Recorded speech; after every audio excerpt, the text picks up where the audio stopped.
Dukomeje kubasuhuza abakurikiye YouTube channel yacu, aho tugiye kubagezaho inkuru ibabaje iturutse ku buyobozi bwa Ritiko, aho umuyobozi wa Ritiko atubwiye iyi nkuru, atubwira ati imodoka yacu ya Rwanda Ritiko yambaye RAD 449K yahagurutse i Kigali saa 8 z'ijoro yerekeza Rusizi, ikoze impanuka muri Rukerera mu murenge wa Giheke.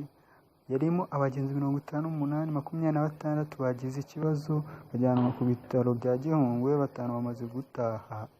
Umwe niwe urembye witwa Bimenyimana Egide, abandi barimo kwitabwaho. Iyo mpanuka yatewe n'imodoka yo mu bwoko bwa Fuso yari yinjiriye igisate cy'umuhanda w'ukuboko kw'iyacu yarimo.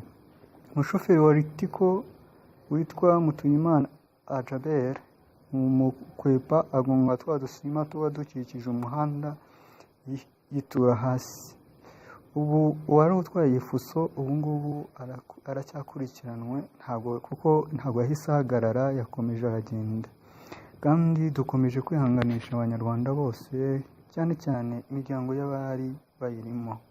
Mwakoze gukurikirana YouTube.